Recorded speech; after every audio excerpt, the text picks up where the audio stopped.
નમસ્કાર મિત્રો, આજ રોજ નવાખલ ગ્રામ પંચાયત વિસ્તારમાં નવાખલ ચુડેલ માતાના મંદિરથી જોરિયાદેવ સુધીનો ડામર રોડનું ખાતમુહૂર્ત આણંદ સાંસદ શ્રી બકાભાઈ મિતેશભાઈ સાહેબ દ્વારા ડામર રોડનું ખાતમુહૂર્ત કરવામાં આવ્યું છે।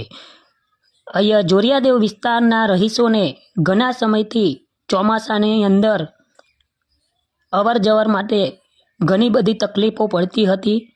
પાણી ભરાઈ જાય, ડેકા થાય અને રસ્તામાં અવર જવર માટે ઘણી બધી તકલીફો પડતી હતી, તે હવે દૂર થઈ જશે। આજ રોજ બકાભાઈ સાહેબ દ્વારા ડામર રોડનું ખાતમુહૂર્ત કરવામાં આવ્યું છે અને ટૂંક સમયમાં ડામર રોડનું કામકાજ પણ ચાલુ કરવામાં આવશે।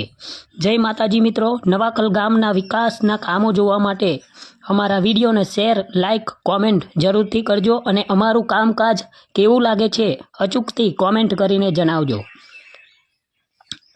આણંદ જિલ્લાના સાંસદ સભ્ય શ્રી બકાભાઈ પટેલ એટલે કે બકાભાઈ સાહેબ દ્વારા ડામર રોડનું ખાતમુહૂર્ત કરવામાં આવ્યું છે અને ટૂંક સમયમાં કામકાજ પણ ચાલુ કરી દેવામાં આવશે। જય માતાજી મિત્રો।